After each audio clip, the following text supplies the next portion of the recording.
What's going on, Sports Jedi Nation? Welcome here to the Sports Jedi Network. It is the NXT report with the Jedi, Sports Jedi Kev. This is your February 24th reaction review. I know I'm a couple days late with the review. It was a little under the weather, so I apologize. We're going to try to get them as quickly as possible out there for you guys.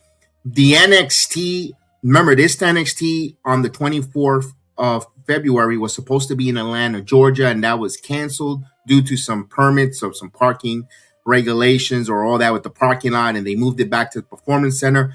And we're going to break it all down here on the Sports Jedi Network. Don't forget, like, share, subscribe to our channel.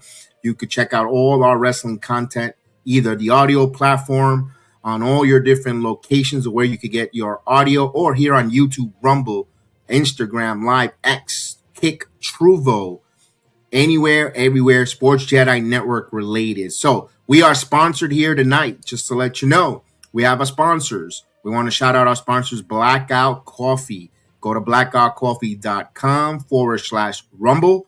Save 20% your first order, or you could keep using my referral code and keep saving because you're going to love the product. Sports Jedi 20 from the Morning Reaper, the 1776 blend, and many more of the products. Check it out, Blackout Coffee and all of their lines of product.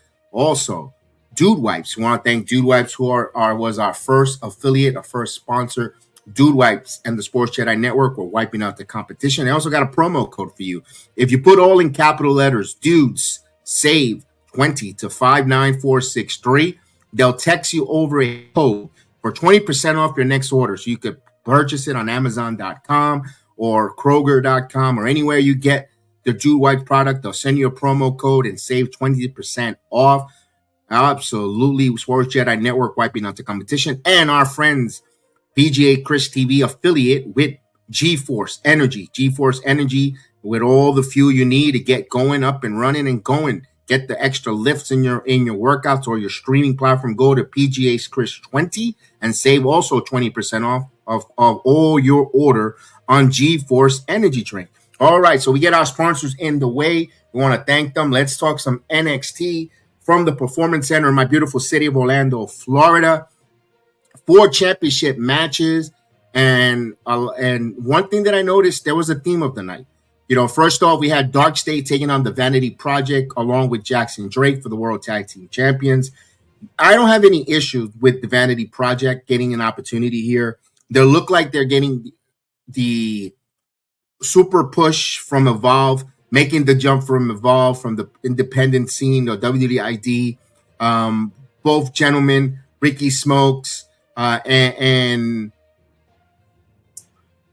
when I'm looking at both Ricky Smokes and Jackson Drake on the outside, and I forget the name of the other partner, I apologize with him. Baylor.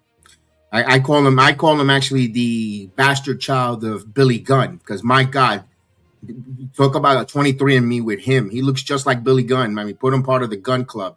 Jesus Christ, that kid looks like Billy Gunn. But my point is, I see these kids, they're young. The Vanity Project, I know if you watch Evolve, there were 4. The young lady, Status Steele, now with Ring of Honor and no longer part of the group.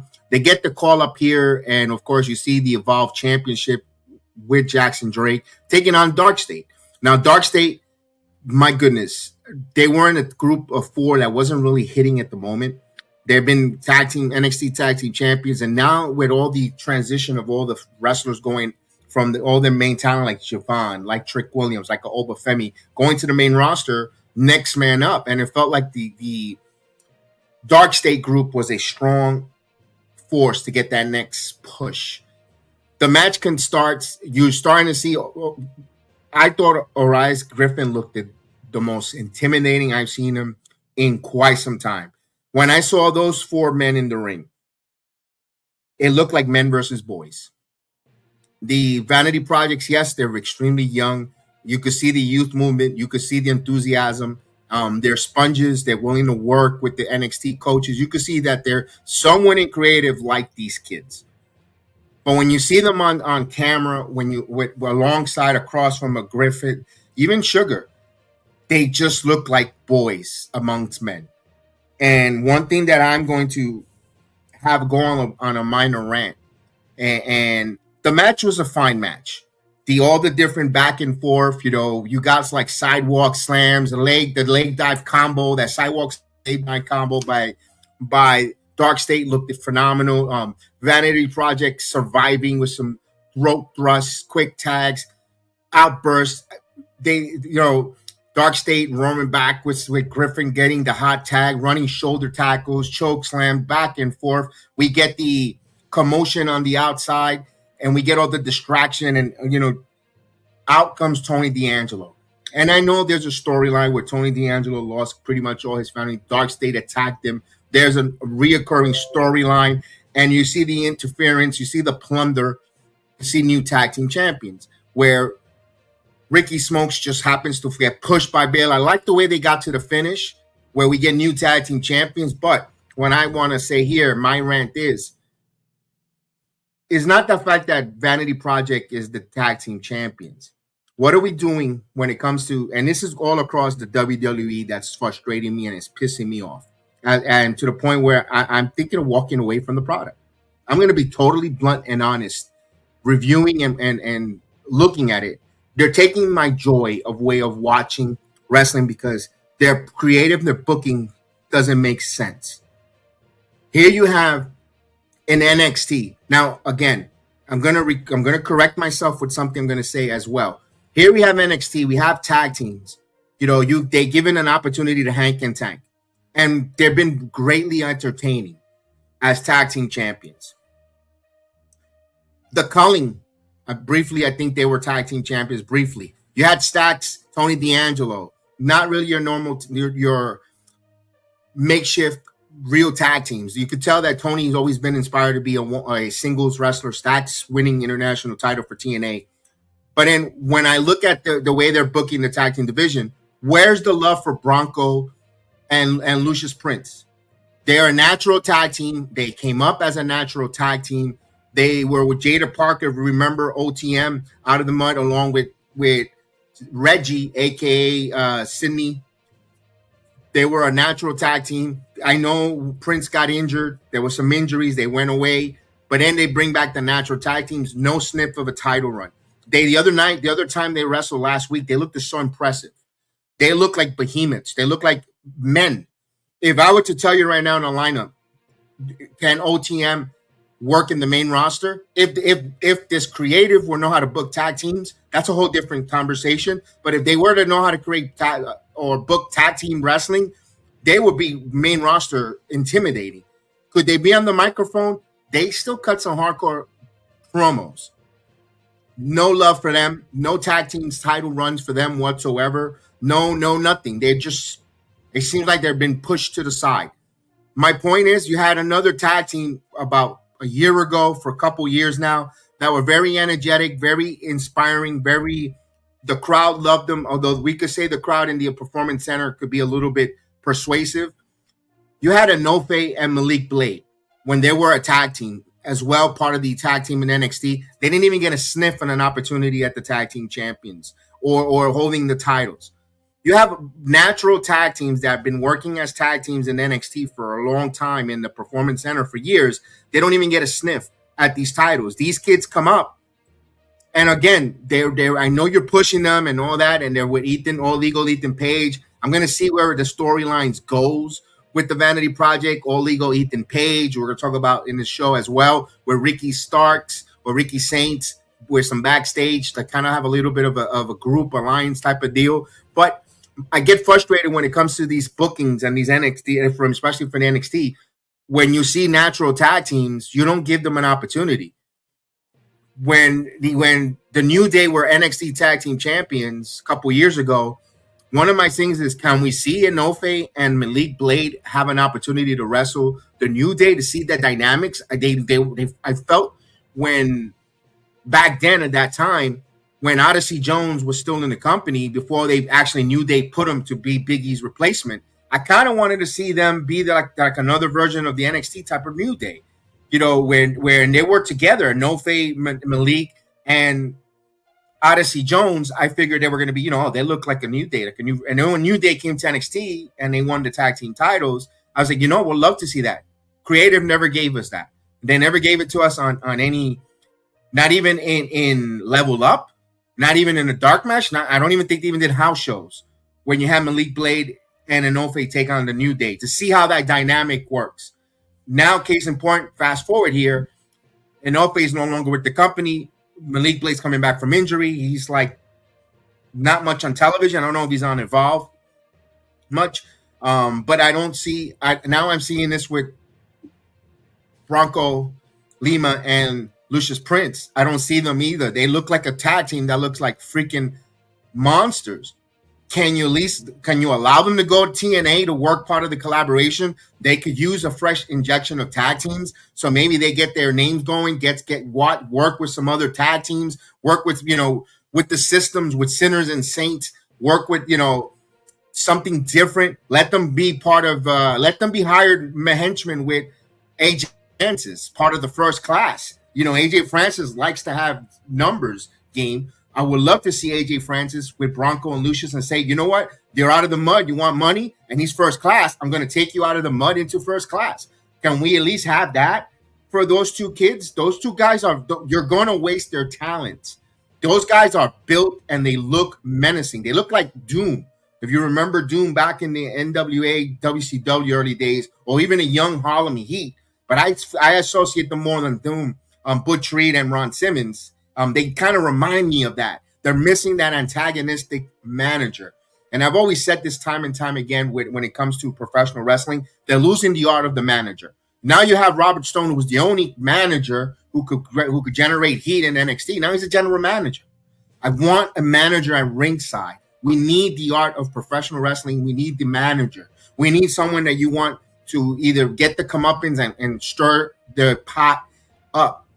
Sometimes and that's another other argument that we could have. But in the tag team division for NXT, I'm going to have an open mind because it was Tony D'Angelo coming out to interfere where there's a story where Tony D'Angelo really wants to take apart the Dark State one by one. He's the lone wolf that cost him everything, and he has a vendetta against the whole group. Okay, I want to see where that goes. Maybe there's a way of getting the titles off of Dark State. Now with the Vanity Project, we'll see where that goes with those two. Let's see. I want to know where it goes. I'm not upset that the Vanity Project's won. I don't like the way they're leaping over and forgetting about the men and women in the NXT brand that's been like Thea Hale got skipped so many times for titles opportunities. She got it recently by a mistake. And it feels like she's never going to get that opportunity at that time with the story, whatever the case is. You're also seeing wrestlers. Jordan Grace should have an NXT women's title run. You guys, they pigeonhorned and they gave all the titles to Stephanie Becker and Julia, and Julia left, and they're not really moving the needle. And it's weird how, and they're supposed to be together at the hip. It's Triple H, Shawn Michaels. They're best of friends. These stories should be intertwining, and and they're not. It's not like when Vince McMahon was the head of creative and AAA was part of NXT that they wanted to erase and forget who they were in NXT by name changes, theme changes, all this other stuff, character changes. No, they seem to they graduate, but they bring everything that they were mostly for the most part from NXT to the main roster, and you could see that collaboration. I don't know what's going on. Why these other wrestlers getting men and women are getting passed over for opportunities. Jada Parker, Jada Parker should have been a title run. It took Vice to get a mixed tag title run. Now I understand not everyone can win titles. I get it. And they're telling great story, but they have no issue putting Soruka with so many different titles. I mean, the North American, the Speed titles. I mean, I'm glad that Kalani got the NXT, the TNA World title. I mean, for the Knockouts title. I mean, my goodness, and she was the inaugural Women's United States title. Do we see her ever holding the NXT Women's title? Only time will tell. Those are certain things that get me a little bit frustrated when it comes to the NXT brand. There's a lot of deserving men and women in there that we see them week after week in NXT brand for about a year or two. Let's take a look at what they look like with a world title. Maybe there's something, because I think one thing that they fell into a lot of pig and shit is JC Jane winning those titles. And she always knew it in her. But I didn't think she was going to elevate her character to another level, especially after she won the TNA Knockouts title. I think she just totally, they unlocked something. The same thing, and kudos to the collab. People that says that the collaboration isn't working, it's only one-sided. We could have that disagreement. I think it works for both brands. You could have and make your own opinion. That's on you. I think it's working for both companies, especially for the NXT talent. Look at Trick Williams right now. You don't think Trick Williams hasn't have that confidence if he doesn't go to Slammiversary in the biggest opportunity in the New York metropolitan area and retaining his TNA World title over the biggest crowd that went to see Pro Mike Santana, including this guy here that flew all the way from Orlando to the UBS Arena to go watch Mike, thinking my guy Mike was going to win the title, and Trick. They pulled the fast one with Trick Williams, that confidence level. The same thing with JC Jane. They gave her the opportunity and she took it and ran. Those are the type of things that I'm looking for in NXT. It's considered to be a standalone brand, but it's part of with developmental roots and developmental fundamentals. Let's see with some of these young kids fundamentally if they could unlock world title potentials in these young men and women, especially some of these that been there. I dislike when they bring the flavor of the month and they pigeonhorn and rush a title on them when you have men and women that have been building that brand week in, week out, Tuesdays with not even an opportunity to see how it looks. Now we're going to get something that we finally contradicts what I just said, and especially in the main event. And I'm going to skip right to the main event. I'm going to go right to it because when I just finished speaking about, we get Miles Bourne, a kid that I watched from Level Up, who's been a friend and has been on my channel here. He's giving me a shout out, and he's been on with us here, Miles Bourne. I'm going to talk about almost 2 years ago. It's great to see him get an opportunity to win the North American title. But again, something that we saw through the theme of the night,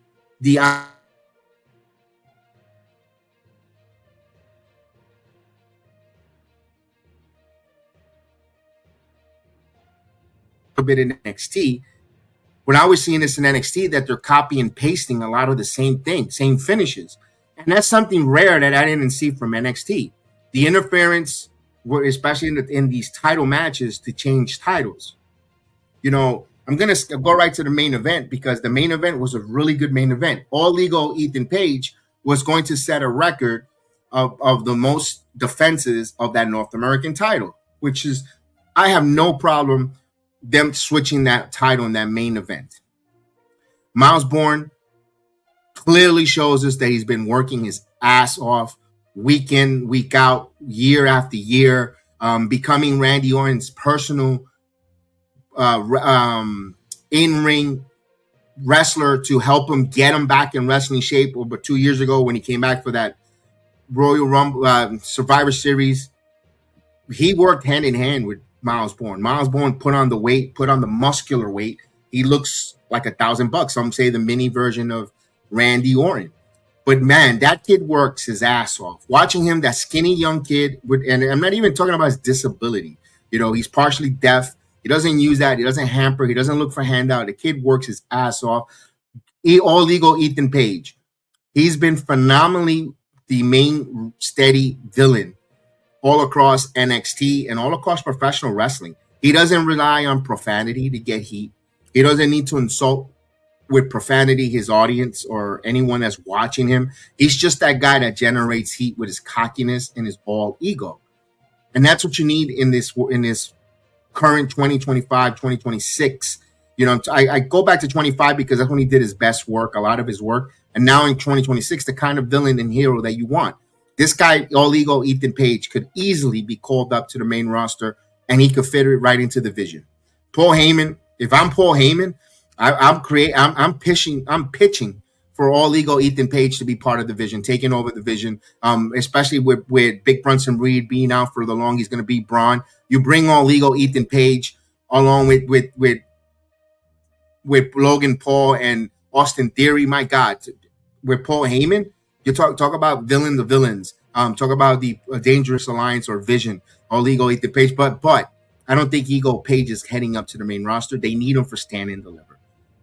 And we'll talk about Stand and Deliver a second, where I just want to talk about the finish here with Miles Bourne, getting the distraction, getting all that there with Jackson Drake, all that chaos, almost stolen, another plunder, leathered back and forth with the Vanity Project there, but Bourne gets him and puts him. And what a celebration for Miles Bourne going off the air with the crowd and at the NXT at the Performance Center, because a lot of people like really Miles Bourne. He's just that good dude.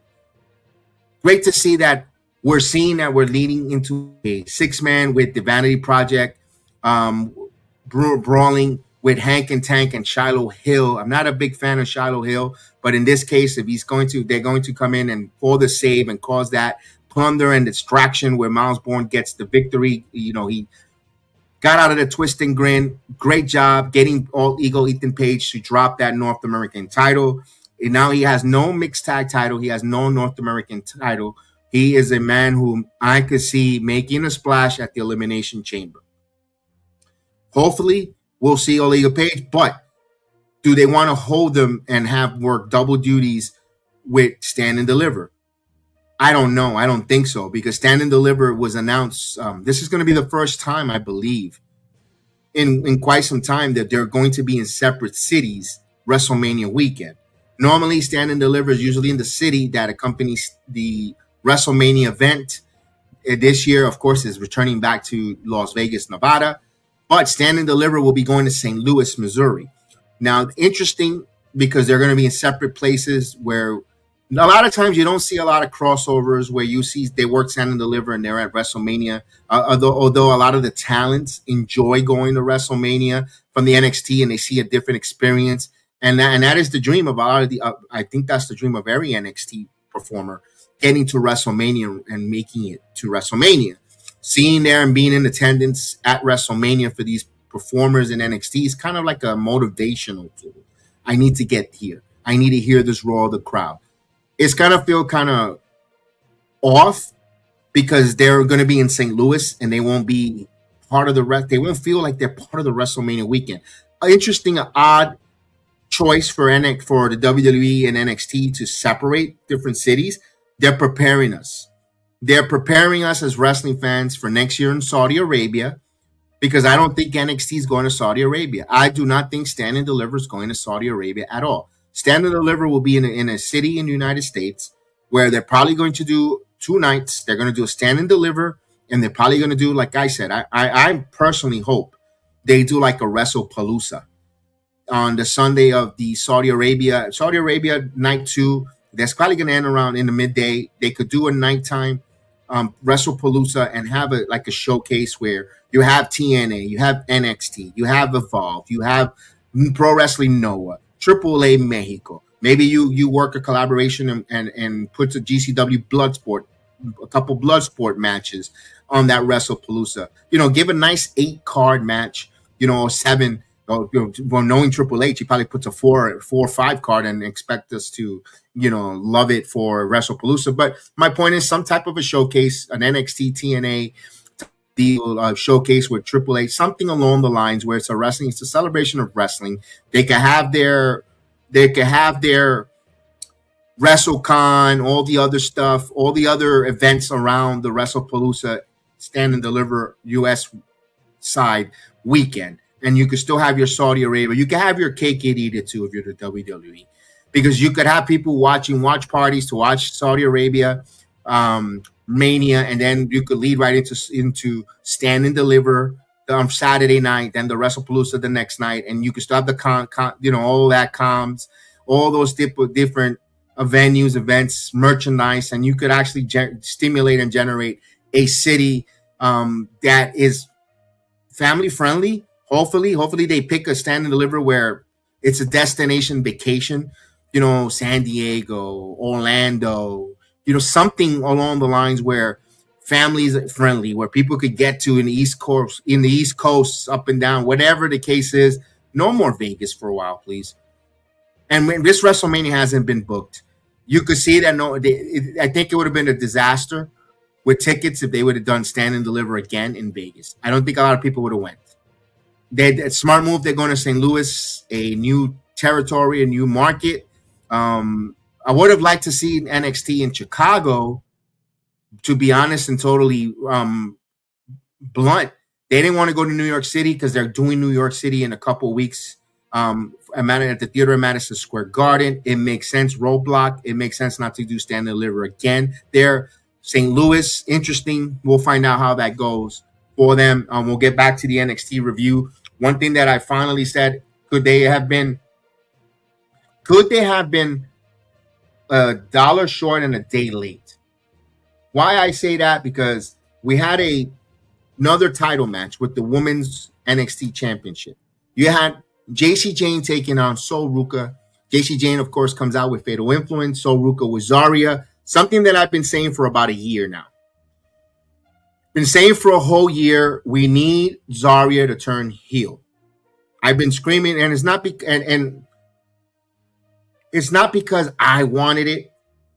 When you see Zarya's presentation, when you see her in even her first vignette introducing to this young lady from Australia, you see her coming through her vignette. If you see her opening, she's walking through a city, coming to a city. She punches and breaks down barriers, breaking down walls. Her look looks heelish. She shouldn't be playing around unicorns and lovey-dovey hearts, emoji. I will be your hero, looking like a single white female with a crush on Sol Ruca. I needed her to be that heel from the very beginning. I've said this time and time again, and I'll say it again on my platform. WWE NXT left a lot of money on the table, especially last year in Vegas for NXT Stand Deliver. Hey, we should have had Jordynne Grace versus Zarya. Any form, they teased it at that ECW event when they did the 10-woman tag, when Jordynne Grace was part of the TNA brand, still was your Knockouts champion. They had a little bit of miscommunication. You saw a little stare down. They never went back to that. I think that would have been a match for a Stand and Deliver quality that they never gave us. They never had a sniff or a peek or a hint at all. You missed it. Zarya, which just by her look, her spear, her F5, her power slam, her power moves, she screams heel, badass. She's the female incarnated beast for NXT. You saw her match at Genesis versus Yingli Lee for the TNA Knockouts title. That's the way they need to book Zarya. That right there. F5 out of anywhere. And I love before the bell rang, Zarya turns on Sol Ruca. Bam. It's like, it's about time. I didn't feel like I was surprised. I was more like Thomas from the Bible, waiting. I got to see it to believe it. I'm not going to believe it until I see it for myself. We've been teasing it. I mean, my goodness, I feel like a redundant moron repeating it every time we used to do NXT. Oh, Zarya's going to turn on her. I thought they were going to do it in Women's Evolution back in July. Nope. The lovey-doveyness. That would have been like, oh damn, you would have if they would have. There was so many times to pull the trigger on Zarya turning on Soruka, and they kept it going. Especially at that Women's Evolution PLE. If she would have turned on her there, you were like, oh damn, I got to tune into NXT to see what the hell is going on. They never did. For some reason they held up. Because look, the reason why I'm big on Zarya being this heel, you brought in Stephanie Becker, you brought in Julia, and the third person on that list was Zarya and Jordynne Grace. All three of the ladies got skyrocketed to the main roster, although we could debate about Jordynne Grace's NXT run was a little bit flat. Jordynne Grace's NXT run was nothing to rag home about. You could tell she wanted main roster. She went with the motion. She went with the good company woman, getting her foot in the WWE. Was not happy being a performance center. It told by her demeanor. She's happy she's in the main roster. She's happy now she could work and travel and go different venues. Not always, and it's nothing. And she kind of said it. It's always the same crowd. You know, she wants to hear and see other crowds and see if she's over. She can know if she wins that crowd, it's going to be the same. They're going to cheer and boo for the same. So I kind of understand where Jordynne Grace was coming from, but she just wanted to be in the main roster. Zarya felt like she was being left behind. With a woman that impressive, and she's not a small woman. She's a very big, strong lady. I hope they book her strong. Where does JC Jane go? I don't know who's going to be the challenger. Will be Zarya wants a chance at JC Jane or Kendall Gray for Stand and Deliver. We'll see how NXT plays that out. One thing I got to give credit to NXT, though, when it comes to the women's storyline and creative, they're still doing a great job. One thing that worries me is the tag teams. Again, I mentioned about the Dark State losing to the Vanity Project, my reasons why, and other tag teams that should have been a little bit ahead of them. But we'll find out where that goes. Another match here for the Speed tournament. You had Blake Monroe versus Thea Hale. Now, this is a rematch of that North American title back when Thea Hale did the coffin drop, knocked the air out of Blake Monroe. Blake Monroe, I love how they kept it in the storyline that she didn't really want to face Thea Hale. Kind of like because she lost to her and don't know she got hurt. I love the fact that how they got to this finish, whereas Jada Parker, again, I understand if you want to protect a Blake Monroe, but when you see it constantly in matches throughout the whole night, more interference, more distraction, it felt like copy and paste redundant. Something that NXT rarely does. You give them a pass here. You give them a pass here because they don't rely on that crutch week after week. They always do something different when it comes to NXT. I got to give them credit watching them for all these years, being in attendance, keeping an eye. They don't really do a lot of the same copy and paste. Tonight or that night on the 24th, it felt copy and paste with NXT, unfortunately. They felt copy and paste where how they got to some finishes or distraction, how the finish was made. The hypnotic behind the referee back, rolled her in, and Thea Hale lands the running blockbuster to get the victory. Now, Thea Hale moves on to possibly take on closer to Fallon Henley for that Women's Speed Championship, advance in the tournament, where we're going to set up some type of feud with Mariah May and Jada Parker. Hopefully, we could get a type of not Hollywood ending. That belongs to All Elite Wrestling. That's their signature. That's theirs. That's Mariah May and Toni Storm is totally different. But I need something along the line where I'm going to have a combination of that match along with the Lola Vice and Jada Parker at the ECW arena. I need something in the middle, some type of gimmick match between these ladies. I don't know if it's going to be a strap match. I don't want to see a dog collar. I don't want to. Nothing moves me or want to see two ladies in a dog collar fight. I know. I don't want to see that. I think that's deplorable. I think that's demeaning. I want to see something along those ladies with these women. Some type of a hardcore match. It's not Halloween, so we can't have a Devil's Playground. I don't like how NXT uses the cages. I didn't like her Blake Monroe steel cage match with Jordynne Grace. I thought it felt a little flat.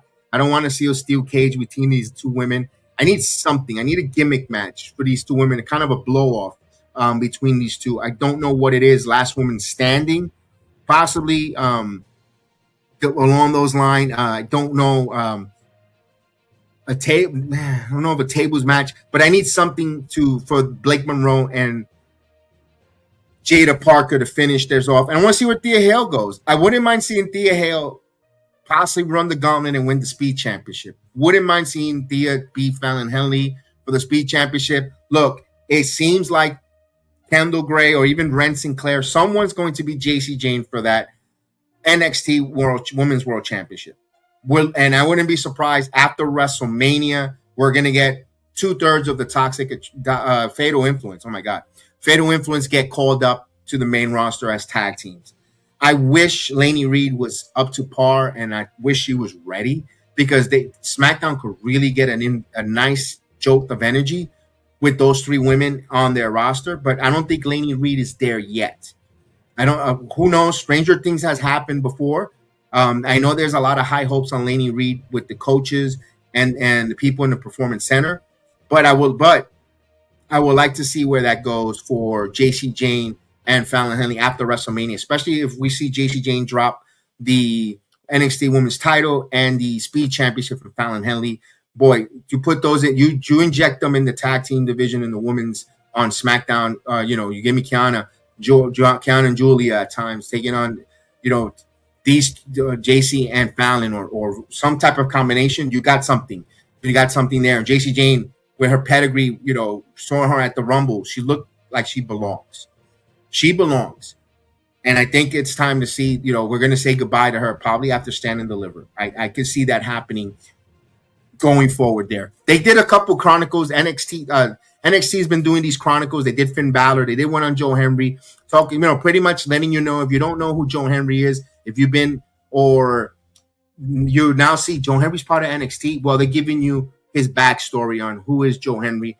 Something that a lot of other companies that I hear a lot of people say, who is this guy? Why is he here? At least Joe Henry's giving you a backstory. I could appreciate that with NXT trying to explain a little more of Joe Henry. We know him as TNA and how he got over with his viral song. Now they're telling us his story. Always wanted to be doing this in the WWE. Show him his childhood, his young youth, and all that stuff. I could appreciate that from NXT, explaining over things. One thing, even when they did it with Keanu Carver, we'll talk about, he was the second match. I know I'm not keeping it chronological order. I want to talk about certain things as it comes up, and I want to express myself. Carver with Shawn Legacy. I'm a big fan of Legacy. I think Shawn Legacy at the end of the year wouldn't be surprised we see him in that Deadline Iron Survivor match and get so close of winning the Iron Survivor or even win it. That's how high I am on Shawn Legacy. Right now, he's telling some story. We're getting to know him. He's starting to grow on us week after week. He's trying to become a household television or Tuesday night name for us. But Keanu Carver is coming out this monster heel who's just unhinged, who is powerful, who is a monster. No problem with that. I think sometimes he looks a little forced. He reminds me of Clubber Lang. If you know Clubber Lang from Rust for Rocky 3, Mr. T. I kind of would love to see that attitude on Jasper Troy. And we'll get to him in a second. I want to see that kind of demeanor, that kind of badass from Jasper Troy. Because Jasper Troy is on 6'8", over 330 pounds. That's what I want to see from Jasper Troy. I know Booker T calls him the Bosch, Jasper Troy, but they're giving that move to Keanu Carver. Keanu Carver fits the bill, but there's something off with him. There's something off that it doesn't feel natural. There's something. I don't know what it is. I still think he's that. Yeah, I still think he's that type of badass from Baltimore with the devastating power moves, but there's something. I don't know if he's overdoing how tough he is or how invulnerable he is. I don't know. It's interesting to see when he takes his first loss, if that aura is going to continue with him.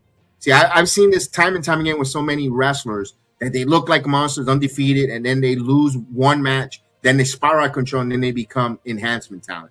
I hope that doesn't happen with Keanu Carver, because I've seen that role before in other wrestlers, Veer Mahan, and I've seen it with others, so forth. I don't know. Something's giving me that kind of vibe when Keanu Carver. I hope I'm wrong. I want him to succeed. I want him to be that monster, that menacing heel on NXT Tuesday night. We'll find out. He totally destroys Sean Legacy. He pounces him with a modified power slam. He looks the part, from the different shoulder tackles, changing direction on Sean Legacy, ragdolling him. Impressive. They also have a kid by the name of Harlem Lewis. If you see him on LFG, you've seen him on Evolve. This other kid looks badass. I thought we were going to get that clash between those two for Evolve, for Secessions, and I don't know what happened where Harlem Lewis, they sent him to Japan. I haven't seen him much there. I don't know if he's on LFG. I'm not watching LFG. I just don't have that the channel anyway, the A&E channel on my platform. So that's why I'm not watching it. Was a fan of it, but don't have it. Make some adjustments. We'll move on from that. We're getting a lot of different things from NXT, but one thing that is getting consistent, and I don't know, some people say it might get a little long in the tooth. They go to the backstage locker room with Kalani Jordan and Lola Vice. They're really another one, whereas Blake Monroe and Jada Parker, Kalani Jordan and Lola Vice is about to go nuclear. They want, these ladies want to go at each other's throat. We see they pull apart in the women's locker room to the point where Kalani wants a match with Lola Vice, and Lola Vice goes to the general manager, Robert Stone's office, and asks for a underground match. No ropes, badass underground. I like it. If they're going to give us that blow-off match underground with Kalani and Lola Vice, they're going to put her in her element.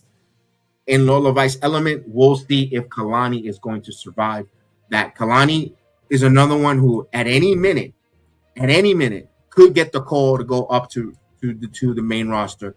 Again, the way SmackDown is 3 hours, the way certain people are not hitting or injuries, so forth, I could see a Kalani Jordan as well after Stand and Deliver get that call to the main roster. Don't know if that's going to happen. We'll find out with that. We'll go to the Speed Championship. It was a unique one because it was a triple threat 7-minute Speed Champion. You have the Monster, your defending champion, Jasper Troy, Eli Knight, and Io the big matchup. I like the way they all worked, different contrast styles. They teamed up to get the big guy, the champion. We get to the finish where Io LaFleur hits Jasper Troy for the victory. This is one thing I wish they would have protected Jasper Troy. I would have liked Eli Knight to have taken the pin where Jasper Troy hits him with a boss man slam, and then LaFleur either drops kicks him out of the way or something and gets the pin. I kind of wanted to protect the champion, but if you want to be the champion, you have to pin the champion. So that gives a credibility to LaFleur to get the victory. He is your new Speed Champion. The scramble, the match, I thought all three men worked really well. Triple threats could be a little convoluted. When is your apron? Where's your spot? Especially three young wrestlers like a Jasper Troy who's green behind the ears still. Io LaFleur has worked a lot of the independent scene here and there. House of Glory, he wrestled and so forth. Eli Knight, Reality of Wrestling, one of Booker T's students. Look, one thing I got to give a lot of credit to Booker T, Reality of Wrestling, the school. If you're in the South Texas area, in Houston especially, and you want to start wrestling, or you're inspired to want to get in the wrestling business, if you could get it to Reality of Wrestling, the school, and you could be under the Booker T's schoolage with his coaches and his staff there, do it. Because they have a lot of great success. If you may not be among a big household names, not because just of Roxanne Perez, Eli Knight, Leona. There's so many great wrestlers, Alejandra Leona. There's so many other wrestlers from Reality of Wrestling sprinkled all across, not just WWE, TNA, AEW, ROH, MLW, GCW, Ring of Honor knows, AJ Francis is a big part of Reality of Wrestling, working here and working with the talents, wrestling and forth, bringing those knowledge. AAA Mexico. reality of wrestling. If you're in the South Texas area, if you're planning to get into wrestling and you could live in Texas and you could go to Houston, reality of wrestling will be the school. Honestly, obviously for those that want to inspire, because that kid Knight, along like same way with Sean Legacy. Give me I wouldn't be surprised if we see him in the Iron Survivor and Dave Wallace with their moves. Those and even Elio LaFleur, seeing him wrestle with the mask and all that stuff. Interesting. He's not my cup of coffee, LaFleur, but I respect that he's the champion. Where's next for Jasper Troy? Maybe that's a way of getting. I kind of wanted Jasper Troy away from the Speed Championship, but I just didn't want him to take the pin because I want to see Jasper Troy become this monster. The way Piano Carver, the demeanor, I want now him to go out there and destroy and be pissed off that he lost a title. Because when you saw him in LFG, you see his story. He's the survivor. He's a fighter. Nothing is given to Jasper Troy. He fights. He's working. Don't get twisted. His quietness, he'll F you up.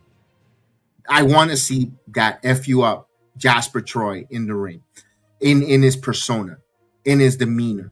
And he doesn't mean he doesn't do it. He comes out with some chains. Like, I don't want to mess with this guy. He's got the chain. But I need to see him now angry at the world because he lost a title. He lost his title that he should have not lost to flippy floppies high flyers. At storylines, I'm trying to go with Jasper Troy. I need to see that. I need him to resonate that. Whoever's his next opponent, I need him to decimate him. Like a total decimate. If it's I hate to say it, it's gonna be a Dante Chen. There's gonna be someone from LFG. If you want to feed him there, you want to feed someone from Evolve. Give him someone where Jasper Troy destroys and just plummets. Where the referees, paramedics, they have to call the ambulance to get the kid or the wrestler off the stage. Even if they have to go to an abrupt commercial break, sell it. Where they have to take the kid to the opponent to the hospital because Jasper Troy was totally unhinged. The monster was so unhinged. I even would love to see Booker T take his headsets and try to calm the kid down and tell him, go to the back. What the hell you doing? Get in his face, yell at him. I didn't teach you this. I didn't teach you. And something along the line where, oh shit, Jasper Troy is a bulldozer. I need to see that. I would love to see that from Jasper Troy. Only time will tell. For Io LaFleur, it fits. The Speed title. Now we get another tournament, see who else wants to step up. Io LaFleur with the title. His match with All Legal Ethan Page, his first match for the North American title. He came up short, but it was an entertaining match. They've got something with Io LaFleur. I don't know how much the mask is wrestling. Look, Axiom all through but he was in a tag team. Axiom as a singles didn't really hit that well. Despite the fact that he had some great matches on last year in the road to WrestleMania in Europe, in Spain in particular, he's a good wrestler. I don't know how much the mask gimmick is going to go, how far Io LaFleur is going to go with that mask. But I like it. He's a new champion. I want to see now another evolve or another level of involvement for Jasper Troy. All in all, with NXT, I almost left this out. That's why I paused. I saw Uriah Connors took on Dale Dixon. Right now, the story is this group called the Birthright, where they're trying to make a splash, where they're trying to show that they're second-generation wrestlers or even third who are going to take over the NXT brand. We're seeing if Charlie Dempsey is going to join this group. Would it lead to Uriah Connors' brother from David Finlay from New Japan to join? I don't know where it goes. Of course, I need this group to really hit, especially with Lexis King leading the charge and Adriana Grace. I need Lexis King evolve by summertime before Heat Wave. I need Lexis King to be a main force in a title picture in this group. Because what are we doing with Lexis King? We probably have to drop the King and embrace the Pillman name. Loose Cannon, Pillman, maybe that's what we need. Maybe there in the next couple of weeks, we'll start seeing this Birthright group start taking over NXT in another way where could it be too many heel faction in NXT? You got Dark, I don't know if Dark State is turning babyface after Tony D'Angelo running. I don't know. I don't want to see Darkseid as a babyface. I need them as their heel group. Their Vanity Project, of course, with along with Ricky Saints and Ethan Page, look like they form an alliance. Although all egos should be going up. I would personally bring, if I'm Heyman again. I don't want to sound redundant. I would bring him up to the Vision, but we'll see where that goes. And I wanted to give this last thing. All in all, I like so far what NXT did for these 4 title matches. The only complaint I have, it felt redundant. It felt copy and paste with all the interferences and the referee distraction. And oh my God, we get to a finish. NXT, I did not do the watch along. It was a little fatigue under the, and I didn't do the review right away because I was a little under the weather. All in all, this was for an NXT that was supposed to be on the road in Atlanta, and they had them pivot and make a audible and take it to the Performance Center. I think they did the best they can. They put on a really good show. Ratings have not come out yet. This is Thursday. I'm recording this early in the afternoon. Didn't see the ratings for the NXT brand and what they got. They got a 788 last Tuesday. Very good numbers for NXT. Very good draw for them, especially for them revamping. It felt weird because they got that number, and last year around this time they were at Madison Square Garden when they gave us Obafemi and Moose, the Hardys, versus Axiom. They gave us a loaded card, and he only drew 680. Last week, no disrespect or no hating. It was not a strong show, and they ended up getting a 788. So sometimes I eyebrow raise the ratings where you had a strong show last year and it drew that much. This year wasn't that strong and it drew even more. Are wrestling fans more enticed now that want to watch more wrestling, or are they getting, itchy with more wrestling? I don't know. Where does that, why the numbers reflect the way it is, but kudos to both NXT, TNA, and even Dynamite are getting, the numbers are growing. They're elevating, at least those shows are more interest to it. Good job there, especially for all those shows, especially for TNA. I know they had a little bit of a withdrawal, like, was it 25,000 less people for this Thursday? But maybe when they go back live, not this Thursday, the following Thursday, they'll get that number close to 350. Hopefully they keep growing, for them. For NXT, we'll see their ratings for NXT next week. A lot of things are starting to shape up here for Roadblock. That's before Stand and Deliver. We'll find out with Zarya and Soruka, especially Soruka, what she's got to say about her friend turning on her and so forth. Jada Parker and make Blake Monroe, the Underground with Kalani and Lola Vice. Your new tag team champions, do they get a rematch? What's next for Tony D'Angelo? Are they really going to go after Tony D'Angelo? Is he going to get allies? Because Dark State knows how to do the numbers game really well. Does Tony D'Angelo? I don't know if everyone don't want to see the family get back together. I don't know what Tony D'Angelo's gimmick is.